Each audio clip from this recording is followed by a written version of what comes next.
Hi there, it's Wes Ward with North American Fisherman.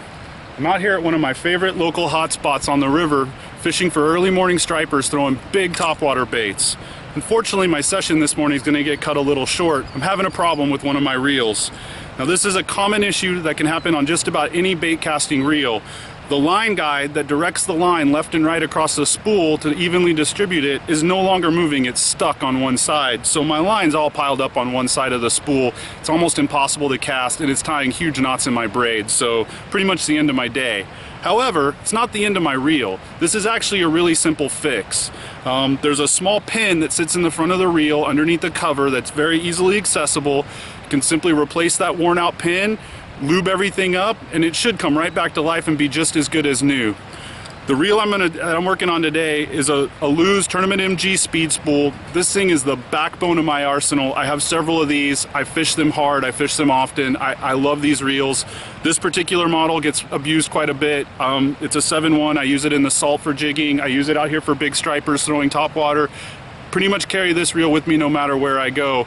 So I'm not completely surprised that I'm having this issue, because it's been quite some time since I've serviced it and taken care of this reel. But I think what I'd like to do is get it back to the shop, get it back to my workbench, tear it down, walk you through how to put it back together, and it shouldn't be more than a $3 or $4 fix, honestly, to get this thing back in action and get back out here on some stripers. Alright, I'm back at my workbench. It's been a few days since I had this reel out, and it started giving me problems with the line guide not moving anymore. I went ahead and called Lew's, ordered a couple of the pins that I'm going to replace to make this work right, and they immediately got them out to me. They sent me 3 of them. I think it cost me $11, and 7 of that was shipping. So I went ahead and ordered 3. They're well worth it, worth having these in your tackle box. So let me show you how to tear down this reel and replace this pin and get this thing back in action. To start off, you need a couple basic tools, very simple stuff. The first thing I have, and you should always have, is the schematic for the reel that you're doing. Now, I've torn this one apart many times, replaced drags and whatnot in it. I'm pretty familiar with the inside guts, but I always want to have that handy just in case something goes wrong and I spill everything on the floor and don't know how to put it back together. Also, a couple basic screwdrivers, a small slotted, a small Phillips, a medium-sized slotted, a pair of needle nose pliers, tweezers, and I also always keep a few Q-tips around because I'm going to clean up any grime or gunk that I find inside this reel when I tear it open, which I definitely expect to find. Alright, so let's tear into this thing and see what we're dealing with. Now, this is a pretty standard baitcaster. They all have a little bit of difference, but for the most part, they're all pretty much the same. There's a side plate that gets removed. Sometimes it has a break like the MCS does on this one, on the Lew's. Sometimes it doesn't. But there's usually a pin or release mechanism, and on this particular reel there's a simple pin that you unthread or unscrew, and it kind of pops out. There's a spring that holds it in so that piece doesn't pop out, and then you simply turn the side plate. The side plate then just pulls right off. You can see the magnetic brake up inside the side plate. Set that to the side, and then you can remove your spool. And here's the spool. My line's still on it. There's usually 1 or 2 bearings on the spool, and usually you'll find gunk build up on one or both ends of the shaft. This one has a little bit of gunk on one end of the shaft, so I'll clean that up before I put it back together. So now we just have the reel with no spool in it. And you'll notice if you turn the crank, you'll hear it making some noise. That's totally common once you remove the spool because the bearings aren't seated exactly right anymore. The piece we need to replace on this particular spool is under the line guide, and there's a faceplate on it. Some reels it's very easy to get to without removing the faceplate. Unfortunately, on this one and many others that are low profile bait casters, you have to remove that faceplate to get to the cap that holds that pin in place. In order to do that, we have to remove the handle, the drag stack, and the other side plate, which is where all the guts are, all the gears and mechanism that make this thing work. So pay attention when you disassemble it. I'm going to go through it pretty quick, but you can slow it down and see how this works. Usually there's a cap that holds a nut. I'm going to remove that cap, and in this place it's pretty corroded. This reel has definitely been in the salt more than once. So I remove that cap and set it to the side. Underneath is just a simple nut. Just 1/8 of a turn with the pair of needle nose, loosen the nut, Unscrew that. I also set it to the side. Now one thing I'm doing that you can't really see on camera, I'll move it so you can, is I'm laying these pieces out in the order that I take them off. And so I'll have a line of pieces up here that's basically in the order that I removed them. And that's just for reference for me when I put it back together, so I know exactly where all the pieces go. The handle should then just slide off. And under the handle is usually a flat washer that's curved. This one is a round one. On the Abus, it's kind of a longer butterfly looking thing. They all have this. It's curved, so I'm going to set it on the table as it goes back on the reel. Now I'm getting close. I'm down to the star drag. The star drag on most reels, you just unscrew, and this one has a clicker in it, so it's a little bit more difficult, but once you get past the click, it just spins right off. Someone wants to call me, but I'm busy. So there's the star drag. Underneath that, there's two more washers and the little clicker nut, which is just a castle nut, so I'll lay that out. And now I'm down to the collar that puts friction on the drag. Some of these reels you can just slide the collar out. This one's a little more difficult. It doesn't like to come off until the side plate comes off, and you can't hardly see it, but it's just simply a little collar right there, and it's just a small metal spacer. And on the inside, you'll see when you tighten the star drag, that puts pressure on the drag inside the reel. So on this particular reel, there's 4 screws, 2 on the outside and 2 on the inside that have to be removed in order to pull the side plate off. Now I'm going to go ahead and pull these 4 screws. And when you get these out, you're going to notice right away 2 of them go into plastic and 2 of them go into metal. So they're different lengths and they're threaded differently. So I'm going to try to make a mental note of where they go, and I guess if I get lost I can always just rewind this video and figure out where they go. So I have a short one and a long one that just came out, and now I'm going to pop the 2 off on the inside. And this one is kind of cool. I really like this feature on these reels, and that this particular screw, which is accessible without removing any of this other stuff, has a little door here. Let's see if I can get it open. Yeah, there we go. It has this little door that pops off. And that's so you can oil the main gear, or grease the main gear as the case is in these reels, without having to take any of these other parts off. That's a cool feature. One downside of that feature is it is an access point if your reel ever gets dunked in water, which happens when we're kayaking fishing occasionally, or it's a good place for the salt to like to gather. And that's bad. You want to try to keep that out of there as much as possible. We'll grease this reel up while we're in here. So I have all 4 screws loose. The inside one's still hanging on by a thread, it looks like. There it goes. And you can see that's a much longer screw, and it's a much coarse thread screw compared to the finer machine screws that came out of the outside. That's because that one threads into metal. The fine ones that one threads into plastic. The finer ones thread into the metal. So you can kind of tell where they go based on that. Now, the side plate's loose. I've got it to where it's starting to pull off. Word of warning here, when you open this, there's 2 little springs on the actual push button mechanism that allow the spool to release when you cast. You don't want to lose those. They're going to want to jump out at you. You don't want to lose them. They set on small pins, and when you open up this side plate, they no longer have anything holding them on. So the side plate pulls right off, and let's see if I can show you these 2 very small springs. There's one there and one there. Those will fly away on you if you're not careful. So I'm going to try to keep them in place. I was lucky this time in that the drag, which is under this big washer here, did not pop up and fly apart and slide off with the side plate. Sometimes that happens. If that happens to you, I don't think I'm going to be able to get it off. It's stuck pretty good. That's a good thing. If that happens, that's why you have your schematic to pay attention. There's 7 drag washers in this reel, so there's several stacks inside there. But nonetheless, it's in a place where it's good and secure now. We can proceed on with changing the worm, or excuse me, changing the pawl. So this front plate that we have to remove is held on by 2 screws, one on each side, one on the inside and one on the outside. I'm going to remove those 2 small screws, and these are tiny screws. Don't dump those down inside like I just did. There we go.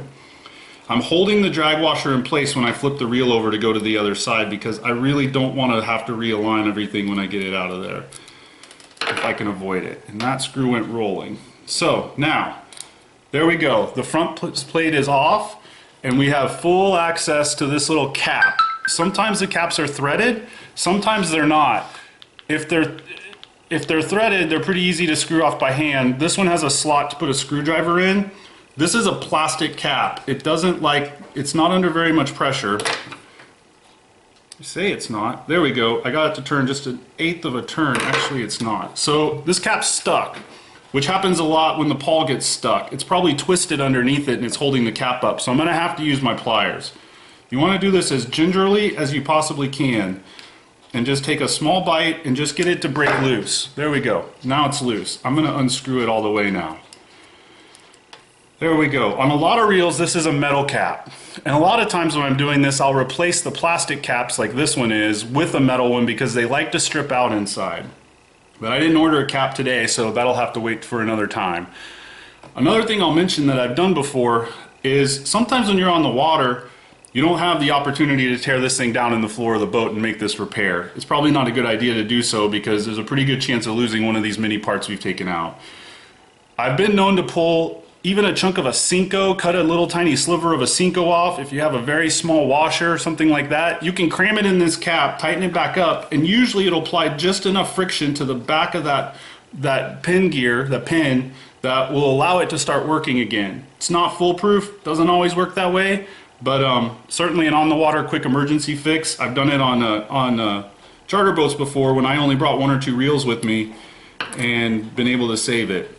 So now we just have to get the old pin out, and sometimes this takes a little bit of finesse. So I'm just going to hold the reel upside down so the pin's facing the ground and see if I can get gravity to work. I'm just wiggling it and wiggling a little bit, and there, it just broke free. So now I can slide the line gear left and right on the line guide left and right on the worm gear. That little pin is no longer attached to the gear inside.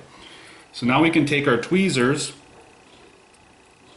pull the gear out, and there we go. That's what we're after, that tiny little thing.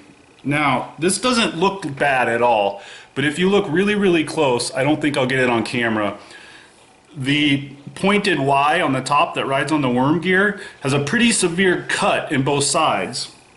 It's just completely worn out. And this is usually stainless, and it's pretty sharp. You can tell it's been sharpened by riding on that worm gear inside there. What happens is when it goes to the left side, it flips 180 and catches the gear and comes back to the right, and vice versa when it gets to the other side. When it gets those grooves in it, when it makes its flip to grab the gear and come the other way, it binds, and that's what makes it not move anymore, and then it just starts skipping on the track and it doesn't move any longer, and then you have a reel that doesn't work. So we've got to what we were going for. We've got that worn piece out. I definitely am sure that that's the problem, just based on the wear on it. So I'm going to take one of these brand new ones that Luz was kind enough to send me quickly. And it doesn't really matter where the guide is when you put it back in. You just want to make sure that it seats all the way down. And it popped in right away, went right into place. And there's a small washer that popped out on the back side. So hey, we're pretty good to go. Now a lot of guys like to put a big drop of oil in there right now. You can do that, it's not a bad idea. I'm not a huge fan of over oiling my reels, and in the end of the cap that goes on, there's a very tiny pinhole. That pinhole is used to put oil in the reel, so that's what I'm going to use to oil it when we're all complete here. So I'm going to screw the cap back on.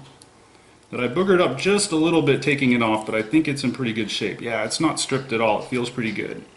And again, I've kept my finger on that drag the whole time. You can tell I've got those 2 little springs secured where they're not going to fly off on me, and nothing is going to fall apart in the gear train. And I see quite a bit of gunk and grime in here on the bar that the line guide rides on. I'm just going to take the Q-tip and try to clean that up a little bit and make sure everything's in place, and that while I'm in here, I get most of that gunk and grime out. A little bit of rubbing alcohol doesn't hurt at all, but this one looks like it's in pretty good shape. So now reassembly is just completely opposite. Faceplate goes back on, snaps into place. 2 very small screws, don't want to lose those.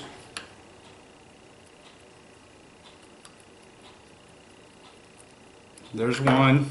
Going to flip it over. I'm holding the springs and the drag in place again while I do this. There's the other one.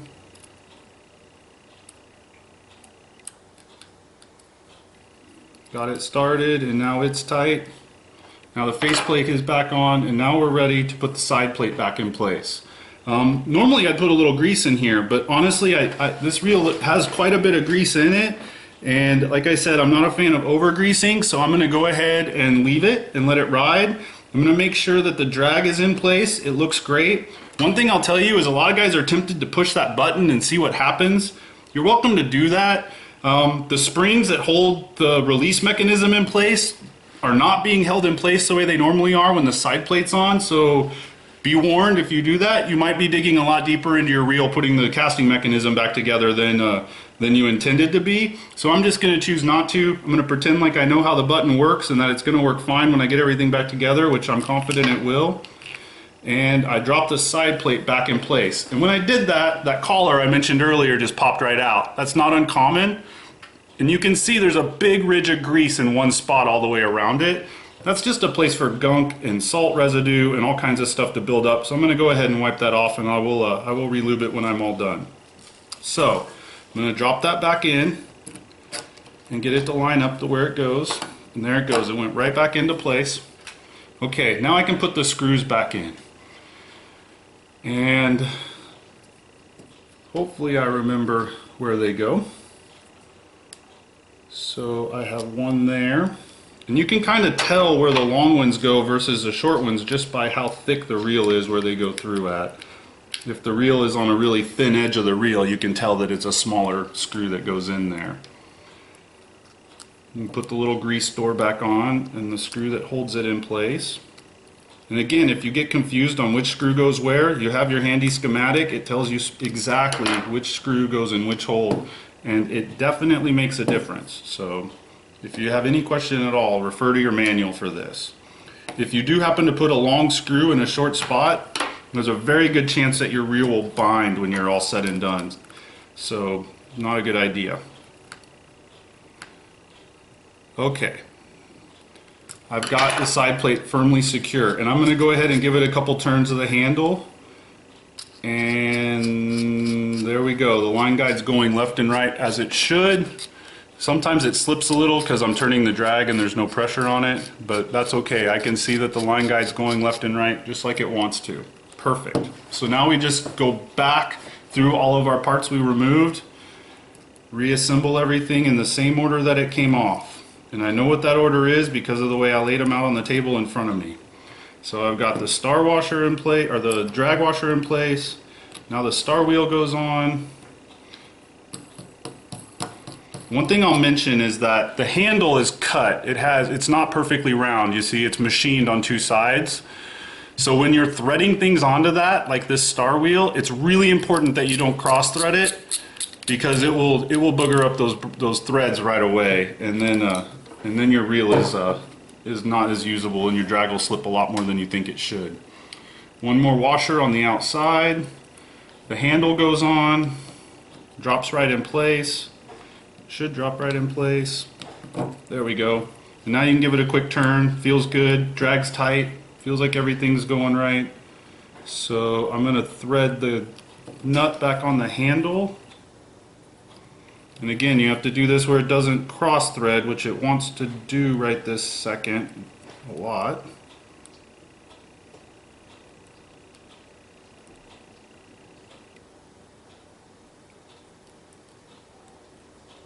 Okay, what's going on there?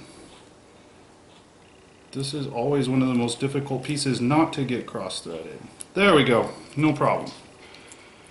Okay, and you can go ahead and wrench this down as tight as you want. I don't recommend it. It has a little cap with the set screw that holds it in place. It doesn't take much pressure.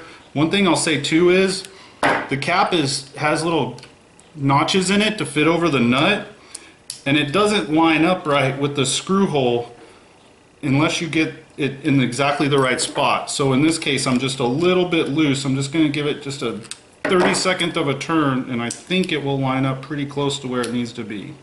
Nope, I'm off a little bit. So the cap isn't fitting to line up the screw hole that holds it in place right now. And I don't really want to tighten the nut anymore, so I'm honestly just going to loosen it. And I'm totally confident with doing that because I know that this cap has the screw hole on it that keeps it from turning and moving in the future. Got it back in place. Screwed down. Alright, so we're 90% reassembled. The drag feels like it's working. I feel it tightening up in there. Pretty good shape. So basically all we have left to do is put the spool back in. And it goes in exactly as it came out. Now this would be a good time to drop a drop of oil down inside the bearings on either side of this spool. One little tiny drop on the inside and one little tiny drop on the long shaft will be plenty. It's all you need. But for the sake of this video, I'm just going to drop it back in real quick and throw the side plate on so that so you guys can see the finished reel in action here. And then before I hit the water next time, I'll drop a spool of oil down in there, or a drop of oil.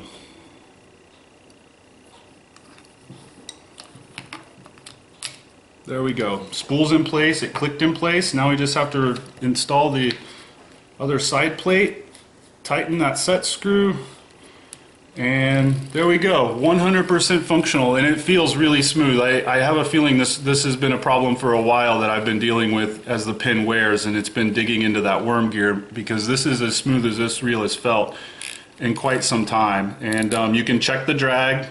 Drag's definitely grabbing, and as I loosen it, it definitely loosens up. I just have my thumb on the spool. I think we're good to go. I'm ready to go catch some stripers.